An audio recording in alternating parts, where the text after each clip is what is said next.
নমস্কার, আমি মৌমিতা। আমার কালিন্দী চ্যানেলে আপনাদের সকলকে স্বাগত জানাই। আমার গল্প পাঠ যদি আপনাদের ভালো লাগে তবে অবশ্যই আমার চ্যানেলটাকে সাবস্ক্রাইব করে দেবেন। আর যদি গল্পগুলো ভালো লাগে তবে গল্পের নিচে একটা করে লাইক করে বন্ধুদের সাথে শেয়ার করে দেবেন।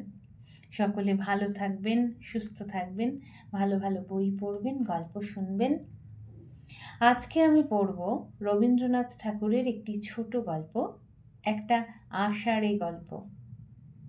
দূর সমুদ্রের মধ্যে একটা দ্বীপ, সেখানে কেবল তাসের সাহেব, তাসের বিবি, টেক্কা এবং গোলামের বাস। দূরি তীরি হইতে নহলা দহলা পর্যন্ত আরো অনেক ঘর গৃহস্থ আছে, কিন্তু তাহারা উচ্চ জাতীয় নহে। টেক্কা, সাহেব, গোলাম এই তিনটেই প্রধান বর্ণ। নহলা তহলারা অন্তজ, তাহাদের সহিত এক পংক্তিতে বসিবার যোগ্য নহে। কিন্তু চমৎকার শৃঙ্খলা, কাহার কত মূল্য এবং মর্যাদা তাহা বহুকাল হইতে স্থির হইয়া গেছে, তাহার রেখা মাত্র ইতস্তত হইবার জো নাই। সকলেই যথা নির্দিষ্ট মতে আপন আপন কাজ করিয়া যায়। বংশাবলী ক্রমে কেবল পূর্ববর্তী দিগের উপর দাগ বুলাইয়া চলা। সে যে কি কাজ তাহা বিদেশীর পক্ষে বোঝা শক্ত। হঠাৎ খেলা বলিয়া ভ্রম হয়। কেবল নিয়মে চলাফেরা, নিয়মে যাওয়া আসা, নিয়মে ওঠা পড়া। অদৃশ্য হস্তে তাহাদিগকে চালনা করিতেছে এবং তাহারা চলিতেছে। তাহাদের মুখে কোনো ভাবের পরিবর্তন নাই, চিরকাল একমাত্র ভাব ছাপ মারা রহিয়াছে, যেন ফ্যাল ফ্যাল ছবির মতো। মান্ধাতার আমল হইতে মাথার টুপি অবধি পায়ের জুতা পর্যন্ত অবিকল সমভাবে রহিয়াছে। কখনো কাহাকেও চিন্তা করিতে হয় না, বিবেচনা করিতে হয় না। সকলেই মৌন নির্জীবভাবে নিঃশব্দে পদচারণা করিয়া বেড়ায়। পতনের সময় নিঃশব্দে পড়িয়া যায় এবং অবিচলিত মুখশ্রী লইয়া চিত হইয়া আকাশের দিকে তাকাইয়া থাকে। কাহারও কোনো আশা নাই, অভিলাষ নাই, ভয় নাই, নূতন পথে চলিবার চেষ্টা নাই, হাসি নাই, কান্না নাই, সন্দেহ নাই, দ্বিধা নাই। খাঁচার মধ্যে যেমন পাখি ঝটপট করে, এই চিত্রিতবৎ মূর্তিগুলির অন্তরে সেরূপ কোনো একটা জীবন্ত প্রাণীর অশান্ত আক্ষেপের লক্ষণ দেখা যায় না। অথচ এককালে এই খাঁচাগুলির মধ্যে জীবের বসতি ছিল। তখন খাঁচা তুলিত এবং ভিতর হইতে পাখার শব্দ এবং গান শোনা যাইত। গভীর অরণ্য এবং বিস্তৃত আকাশের কথা মনে পড়িত। এখন কেবল পিঞ্জরের সংকীর্ণতা এবং সুশৃঙ্খল শ্রেণীবিন্যস্ত লৌহ শলাকাগুলাই অনুভব করা যায়। পাখি উড়িয়াছে কি মরিয়াছে, কি জীবন মৃত হইয়াছে, তাহা কে বলিতে পারে। আশ্চর্য স্তব্ধতা এবং শান্তি, পরিপূর্ণ স্বস্তি এবং সন্তোষ। পথে ঘাটে গৃহে সকলই সুসংহত, সুবিহিত। শব্দ নাই, দ্বন্দ্ব নাই, উৎসাহ নাই, আগ্রহ নাই। কেবল নিত্য নৈমিত্তিক ক্ষুদ্র কাজ এবং ক্ষুদ্র বিশ্রাম। সমুদ্র অবিশ্রাম একতান শব্দপূর্বক তটের উপর সহস্র ফেন ও শুভ্র কোমল করতলে আঘাত করিয়া সমস্ত দ্বীপকে নিদ্রাবেশে আচ্ছন্ন করিয়া রাখে। পক্ষীমাতার দুই প্রসারিত নীল পক্ষের মতো আকাশ দিক দিগন্তের শান্তি রক্ষা করিতেছে। অতি দূর পরপারে গাঢ় নীল রেখার মতো বিদেশের আভাস দেখা যায়। সেখান হইতে রাগ দেশের দ্বন্দ্ব কোলাহল সমুদ্র পার হইয়া আসিতে পারে না। সেই পরপারে, সেই বিদেশে এক দুয়োরানীর ছেলে, এক রাজপুত্র বাস করে। সে তাহার নির্বাসিত মাতার সহিত সমুদ্র তীরে আপন মনে বাল্যকাল যাপন করিতে থাকে। সে একা বসিয়া বসিয়া মনে মনে এক অত্যন্ত বৃহৎ অভিলাষের জাল বুনিতেছে। সেই জাল দিক দিগন্তরে নিক্ষেপ করিয়া কল্পনায় বিশ্বজগতের নব নব রহস্য রাশি সংগ্রহ করিয়া আপনার দ্বারের কাছে টানিয়া তুলিতেছে। তাহার অশান্ত চিত্ত সমুদ্রের তীরে আকাশের সীমায় ওই দিগন্তরোধী নীল গিরিমালার পরপারে সর্বদা সঞ্চরণ করিয়া ফিরিতেছে। খুঁজিতে চায় কোথায় পক্ষীরাজ ঘোড়া, সাপের মাথার মানিক, পারিজাত পুষ্প, সোনার কাঠি, রূপার কাঠি পাওয়া যায়। কোথায় ৭ সমুদ্র ১৩ নদীর পাড়ে দুর্গম দৈত্য ভবনে স্বপ্ন সম্ভবা অলোক সুন্দরী রাজকুমারী ঘুমাইয়া রহিয়াছেন। রাজপুত্র পাঠশালে পড়িতে যায়, সেখানে পাঠ আনতে সদাগরের পুত্রের কাছে দেশ বিদেশের কথা এবং কোটালের পুত্রের কাছে তাল বেতালের কাহিনী শোনে। ঝুপ ঝুপ করিয়া বৃষ্টি পড়ে, মেঘে অন্ধকার হইয়া থাকে। গৃহদ্বারে মায়ের কাছে বসিয়া সমুদ্রের দিকে চাহিয়া রাজপুত্র বলে, মা, একটা খুব দূরদেশের গল্প বলো। মা অনেকক্ষণ ধরিয়া তাহার বাল্যশ্রুত এক অপূর্ব দেশের অপূর্ব গল্প বলিতেন। বৃষ্টির ঝরঝর শব্দের মধ্যে সেই গল্প শুনিয়া রাজপুত্র হৃদয় উদাস হইয়া যাইত। একদিন সদাগরের পুত্র আসিয়া রাজপুত্রকে কহিল, সাঙাত, পড়াশোনা তো সাঙ্গ করিয়াছি, এখন একবার দেশ ভ্রমণে বাহির হইব, তাই বিদায় লইতে আসিলাম। রাজার পুত্র কহিল, আমিও তোমার সঙ্গে যাইব। কোটালের পুত্র কহিল, আমাকে কি একা ফেলিয়া যাইবে? আমিও তোমাদের সঙ্গী। রাজপুত্র দক্ষিণী মাকে গিয়া বলিল, মা, আমি ভ্রমণে বাহির হইতেছি, এবার তোমার দুঃখ মোচনের উপায় করিয়া আসিব। ৩ বন্ধুতে বাহির হইয়া পড়িল। সমুদ্রে সদাগরের দ্বাদশ তরী প্রস্তুত ছিল। ৩ বন্ধু চড়িয়া বসিল। দক্ষিণের বাতাসে পাল ভরিয়া উঠিল। নৌকাগুলো রাজপুত্রের হৃদয় বাসনার মতো ছুটিয়া চলিল। শঙ্খদ্বীপে গিয়া এক নৌকা শঙ্খ, চন্দনদ্বীপে গিয়া এক নৌকা চন্দন, প্রবাল দ্বীপে এক নৌকা প্রবাল বোঝাই হইল। তাহার পর ৪ বৎসরে গজদন্ত, মৃগনাভি, লবঙ্গ, জায়ফলে যখন ৪টি নৌকা পূর্ণ হইল, তখন সহসা একটা বিপর্যয় ঝড় আসিল। সব কটা নৌকা ডুবিল, কেবল একটি নৌকা ৩ বন্ধুকে একটা দ্বীপে আছড়াইয়া ফেলিয়া খান খান হইয়া গেল। এই দ্বীপে তাসের টেক্কা, তাসের সাহেব, তাসের বিবি, তাসের গোলাম যথা নিয়মে বাস করে এবং দহলা নহলাগুলাও তাহাদেরই পদানুবর্তী হইয়া যথা নিয়মে কাল কাটায়। তাসের রাজ্যে এতদিন কোনো উপদ্রব ছিল না। এই প্রথম গোলযোগের সূত্রপাত হইল। এতদিন পরে এই একটা প্রথম তর্ক উঠিল, এই যে এই ৩টে লোক হঠাৎ একদিন সন্ধেবেলায় সমুদ্র হইতে উঠিয়া যে আসিল, ইহাদিগকে কোন শ্রেণীতে ফেলা যাইবে? প্রথমত, ইহারা কোন জাতি, টেক্কা, সাহেব, গোলাম না দহলা নহলা? দ্বিতীয়ত, ইহারা কোন গোত্র, ইস্কাবন, চিরেতন, হরতন অথবা রোহিতন? এই সমস্ত কথা স্থির না হইলে ইহাদের সহিত কোনরূপ ব্যবহার করাই কঠিন। ইহারা কাহার অন্ন খাইবে, কাহার সহিত বাস করিবে, ইহাদের মধ্যে অধিকার ভেদে কেই বা বায়ু কোণে, কেই বা নৈঋত কোণে, কেই বা ঈশান কোণে মাথা রাখিয়া এবং কেই বা দণ্ডায়মান হইয়া নিদ্রা দিবে, তাহার কিছুই স্থির হয় না। এ রাজ্যে এত বড় বিষম দুশ্চিন্তার কারণ ইতিপূর্বে আর কখনো ঘটে নাই। কিন্তু ক্ষুধাকাতর বিদেশি বন্ধু ৩টির এ সকল গুরুতর বিষয়ে তিল মাত্র চিন্তা নাই। তাহারা কোন গতিকে আহার পাইলে বাঁচে। যখন দেখিল তাহাদের আহারাদি দিতে সকলে ইতস্তত করিতে লাগিল এবং বিধান খুঁজিবার জন্য টেক্কারা বিরাট সভা আহ্বান করিল, তখন তাহারা যে যেখানে যে খাদ্য পাইল খাইতে আরম্ভ করিয়া দিল। এই ব্যবহারে দুরি তিরি পর্যন্ত অবাক। তিরি বলিল, ভাই তোরে, ইহাদের বাজ বিচার কিছুই নাই।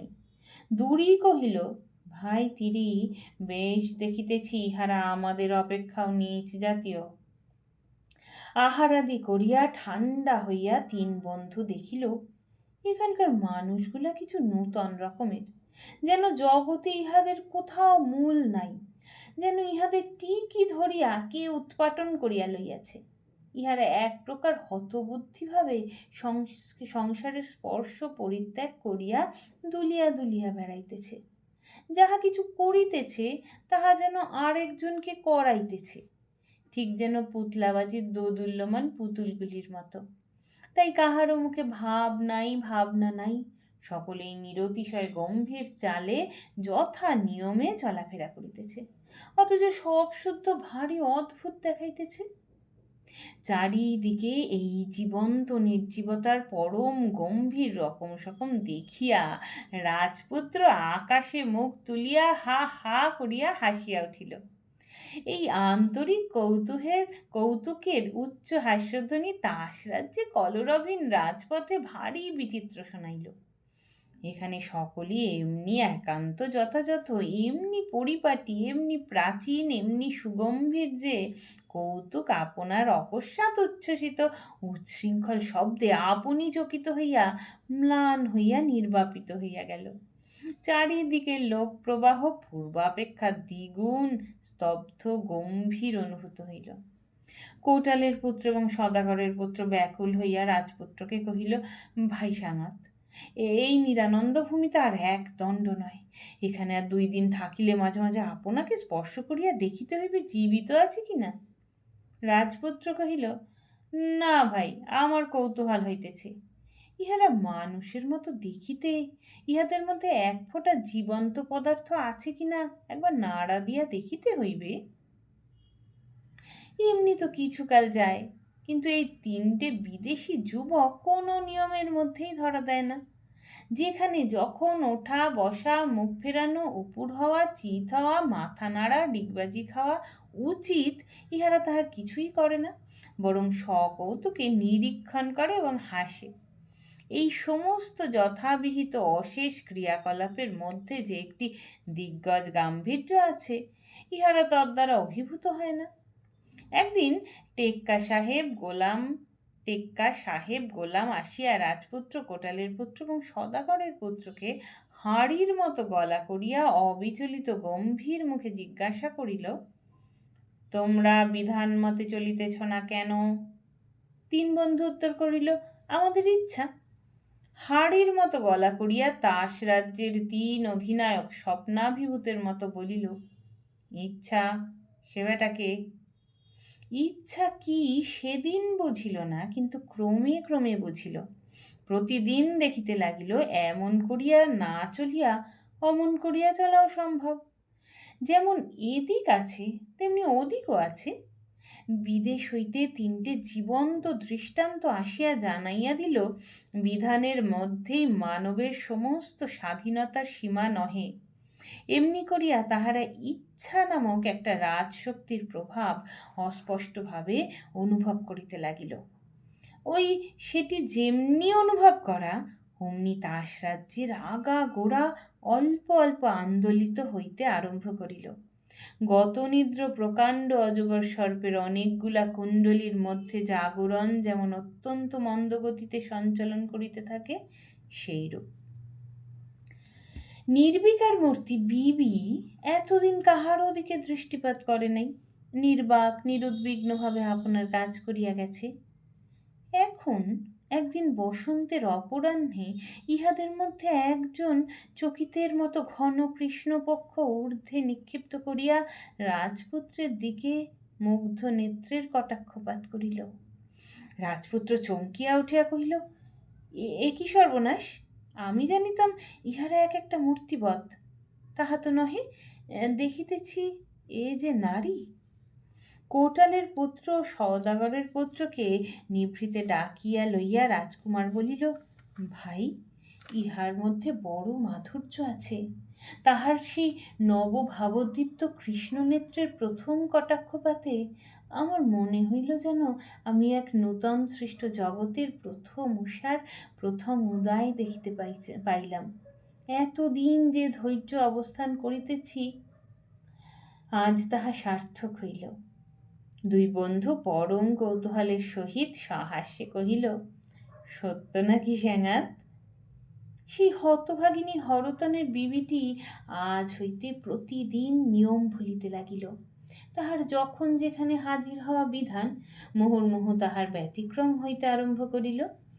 মনে করো, যখন তাহাকে গোলামের পার্শ্বে শ্রেণীবদ্ধ হইয়া দাঁড়াইতে হইবে, তখন সে হঠাৎ রাজপুত্রের পার্শ্বে আসিয়া দাঁড়ায়। গোলাম অবিচলিতভাবে সুগম্ভীর কণ্ঠে বলে, বিবি, তোমার ভুল হইল। শুনিয়া হরতনের বিবির স্বভাবত রক্তকপল অধিকতর রক্তবর্ণ হইয়া ওঠে, তাহার নির্নিমেষ প্রশান্ত দৃষ্টি নত হইয়া যায়। রাজপুত্র উত্তর দেয়, কিছু ভুল হয় নাই, আজ হইতে আমিই গোলাম। নব প্রস্ফুটিত রমণী হৃদয় হইতে এ কি অভূতপূর্ব শোভা, এ কি অভাবনীয় লাবণ্য বিস্ফুরিত হইতে লাগিল। তাহার গতিতে কি সুমধুর চাঞ্চল্য, তাহার দৃষ্টিপাতে কি হৃদয়ের হিল্লোল, তাহার সমস্ত অস্তিত্ব হইতে কি একটা সুগন্ধি আরতি উচ্ছ্বসিত হইয়া উঠিতেছে। এই প্রথম অপরাধিনীর ভ্রম সংশোধনে সাতিশয় মনোযোগ করিতে গিয়া আজকাল সকলেরই ভ্রম হইতে লাগিল। টেক্কা আপনার চিরন্তন মর্যাদা রক্ষার কথা বিস্মৃত হইল। সাহেবে গোলামে আর প্রভেদ থাকে না, দহলা নহলাগুলো পর্যন্ত কেমন একটা হইয়া গেল। এই পুরাতন দ্বীপে বসন্তের কোকিল অনেকবার ডাকিয়াছে, কিন্তু সেইবার যেমন ডাকিল এমন আর কখনো ডাকে নাই। সমুদ্র চিরদিন একতান কলধ্বনিতে গান করিয়া আসিতেছে, কিন্তু এতদিন সে সনাতন বিধানের অলঙ্ঘ মহিমা এক সুরে ঘোষণা করিয়া আসিয়াছে। আজ সহসা দক্ষিণ বায়ু চঞ্চল বিশ্বব্যাপী দুরন্ত যৌবন তরঙ্গ রাশির মতো আলোতে ছায়াতে ভঙ্গিতে ভাষাতে আপনার অগাধ আকুলতা ব্যক্ত করিতে চেষ্টা করিতে লাগিল। এই কি সেই টেক্কা, সেই সাহেব, সেই গোলাম? কোথায় গেল সেই পরিতুষ্ট পরিপুষ্ট সুগোল মুখচ্ছবি? কেহ বা আকাশের দিকে চায়, কেহ বা সমুদ্রের ধারে বসিয়া থাকে, কাহারও বা রাত্রে নিদ্রা হয় না, কাহারও বা আহারে মন নাই। মুখে কাহারও ঈর্ষা, কাহারও অনুরাগ, কাহারও ব্যাকুলতা, কাহারও সংশয়, কোথাও হাসি, কোথাও রোদন, কোথাও সঙ্গীত। সকলেরই নিজের নিজের প্রতি এবং অন্যের প্রতি দৃষ্টি পড়িয়াছে, সকলেই আপনার সহিত অন্যের তুলনা করিতেছে। টেক্কা ভাবিতেছে, সাহেব ছোকরাটা দেখিতে মন্দ না হোক, উহার স্ত্রী নাই। আমার চালচলনের মধ্যে এমন একটা মাহাত্ম্য আছে যে কোনো কোনো ব্যক্তি বিশেষের দৃষ্টি আমার দিকে আকৃষ্ট না হইয়া থাকিতেই পারে না। সাহেব ভাবিতেছে, টেক্কা সর্বদা ভারী টকটক করিয়া ঘাড় বাঁকাইয়া বেড়াইতেছে, মনে করিতেছে উহাকে দেখিয়া বিবিগুলো বুক ফাটিয়া মারা গেল বলিয়া ঈষৎ বক্র হাসিয়া দর্পণে মুখ দেখিতেছে। দেশে যতগুলি বিবি ছিলেন সকলেই প্রাণপণে সাজসজ্জা করেন আর পরস্পরকে লক্ষ্য করিয়া বলেন, মরিয়া যাই, গর্বিণীর এত সাজের ধুম কিসের গো বাপু, উহার রকম সকম দেখিয়া লজ্জা করে বলিয়া দ্বিগুণ প্রযত্নে হাবভাব বিস্তার করিতে থাকেন। আবার কোথাও দুই সখায়, কোথাও দুই সখীতে গলা ধরিয়া নিভৃতে বসিয়া গোপন কথাবার্তা হইতে থাকে। কখনো হাসে, কখনো কাঁদে, কখনো রাগ করে, কখনো মান অভিমান চলে, কখনো সাধাসাধি হয়। যুবকগুলা পথের ধারে বনের ছায়ায় তরুমূলে পৃষ্ঠ রাখিয়া শুষ্ক পত্ররাশির উপর পা ছড়াইয়া অলসভাবে বসিয়া থাকে। বালা সুনীল বসন পড়িয়া সেই ছায়াপথ দিয়া আপন মনে চলিতে চলিতে সেইখানে আসিয়া মুখ নত করিয়া চোখ ফিরাইয়া লয়, যেন কাহাকেও দেখিতে পায় নাই, যেন কাহাকেও দেখা দিতে আসে নাই, এমনি ভাব করিয়া চলিয়া যায়। তাই দেখিয়া কোনো কোনো খ্যাপা যুবক দুঃসাহসে ভর করিয়া তাড়াতাড়ি কাছে অগ্রসর হয়, কিন্তু মনের মতো একটাও কথা জোগায় না, অপ্রতিভ হইয়া দাঁড়াইয়া পড়ে। অনুকূল অবসর চলিয়া যায় এবং রমণীয় অতীত মুহূর্তের মতো ক্রমে ক্রমে দূরে বিলীন হইয়া যায়। মাথার উপরে পাখি ডাকিতে থাকে, বাতাস অঞ্চল ও অলোক উড়াইয়া হু হু করিয়া বহিয়া যায়। তরুপল্লব ঝরঝর মর্মর করে এবং সমুদ্রের অবিশ্রাম উচ্ছ্বাসিত ধ্বনি হৃদয়ের অব্যক্ত বাসনাকে দ্বিগুণ দোদুল্যমান করিয়া তোলে। একটা বসন্তে 3টে বিদেশি যুবক আসিয়া মরা গাঙে এমনি একটা ভরা তুফান তুলিয়া দিল। রাজপুত্র দেখিলেন জোয়ার ভাটার মাঝখানে সমস্ত দেশটা থমথম করিতেছে, কথা নাই, কেবল মুখ চাওয়াচাই, কেবল এক পা এগোনো, দুই পা পিছনো, কেবল আপনার মনের বাসনা স্তূপাকার করিয়া বালির ঘর গড়া এবং বালির ঘর ভাঙা। সকলেই যেন ঘরের কোণে বসিয়া আপনার অগ্নিতে আপনাকে আহুতি দিতেছে এবং প্রতিদিন কৃশ ও বাক্যহীন হইয়া যাইতেছে। কেবল চোখ দুটা জ্বলিতেছে এবং অন্তর্নিহিত বাণীর আন্দোলনে ওষ্ঠাধর বায়ুকম্পিত পল্লবের মতো স্পন্দিত হইতেছে। রাজপুত্র সকলকে ডাকিয়া বলিলেন, বাঁশি আনো, তুড়িভেড়ি বাজাও, সকলে আনন্দধ্বনি করো, হরতনের বিবি স্বয়ংবরা হইবেন। তৎক্ষণাৎ দহলা নহলা বাঁশিতে ফুটিতে লাগিল, দুরি তিরি তুড়িভেড়ি লইয়া পড়িল। হঠাৎই তুমুল আনন্দ তরঙ্গে সেই কানাকানি চাওয়াচাওয়ি ভাঙিয়া গেল। উৎসবে নরনারী একত্র মিলিত হইয়া কত কথা, কত হাসি, কত পরিহাস, কত রহস্য ছলে মনের কথা বলা, কত ছল করিয়া অবিশ্বাস দেখানো, কত উচ্চ হাস্যে তুচ্ছ আলাপ। ঘন অরণ্যে বাতাস উঠিলে যেমন শাখায় শাখায়, পাতায় পাতায়, লতায় বৃক্ষে নানা ভঙ্গিতে হেলাদোলা মেলামেলি হইতে থাকে, ইহাদের মধ্যে তেমনি হইতে লাগিল। এমনি কলরব আনন্দোৎসবের মধ্যে বাঁশিতে সকাল হইতে বড় মধুর স্বরে সাহানা বাজিতে লাগিল। আনন্দের মধ্যে গভীরতা, মিলনের মধ্যে ব্যাকুলতা, বিশ্ব সাদৃশ্যের মধ্যে সৌন্দর্য, হৃদয়ে হৃদয়ে প্রীতির বেদনা সঞ্চার করিল। যাহারা ভালো করিয়া ভালোবাসে নাই তাহারা ভালোবাসিল, যাহারা ভালোবাসিয়াছিল তাহারা আনন্দে উদাস হইয়া গেল। হরতনের বিবি রাঙা বসন পরিয়া সমস্ত দিন একটা গোপন ছায়াকুঞ্জে বসিয়াছিল। তাহার কানেও দূর হইতে সাহানার তান প্রবেশ করিতেছিল এবং তাহার দুটি চক্ষু মুদ্রিত হইয়া আসিত। হঠাৎ এক সময় চক্ষু মেলিয়া দেখিল সম্মুখে রাজপুত্র বসিয়া তাহার মুখের দিকে চাহিয়া আছে। সে অমনি কম্পিত দেহে দুই হাতে মুখ ঢাকিয়া ভূমিতে লুণ্ঠিত হইয়া পড়িল। রাজপুত্র সমস্ত দিন একাকী সমুদ্র তীরে পদচারণা করিতে করিতে সেই সমস্ত নেত্রক্ষেপ এবং সলজ্জ লুণ্ঠন মনে মনে আলোচনা করিতে লাগিলেন।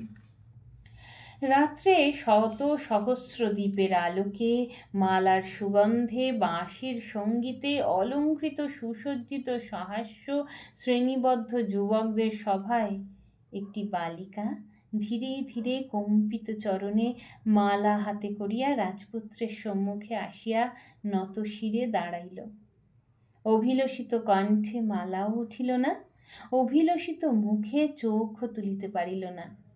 রাজপুত্র তখন আপনি শির নত করিলেন এবং মাল্য স্খলিত হইয়া তাহার কণ্ঠে পড়িয়া গেল। চিত্রবৎ নিস্তব্ধ সভা সহসা আনন্দোচ্ছ্বাসে আলোড়িত হইয়া উঠিল। সকলে বরকন্যাকে সমাদর করিয়া সিংহাসনে লইয়া বসাইল। রাজপুত্রকে সকলে মিলিয়া রাজ্যে অভিষেক করিল। সমুদ্রপাড়ের দক্ষিণী দুয়োরানী সোনার তরীতে চড়িয়া পুত্রের নবরাজ্যে আগমন করিলেন। ছবির দল হঠাৎ মানুষ হইয়া উঠিয়াছে। এখন আর পূর্বের মতো সেই অবিচ্ছিন্ন শান্তি এবং অপরিবর্তনীয় গাম্ভীর্য নাই। সংসার প্রবাহ আপনার সুখ দুঃখ রাগ দেশ বিপদ সম্পদ লইয়া এই নবীন রাজার নবরাজ্যকে পরিপূর্ণ করিয়া তুলিল। এখন কেহ ভালো কেহ মন্দ, কাহারও আনন্দ কাহারও বিষাদ। এখন সকলে মানুষ, এখন সকলে অলঙ্ঘ বিধান মতে নিরীহ না হইয়া নিজের ইচ্ছা মতো সাধু এবং অসাধু। নমস্কার।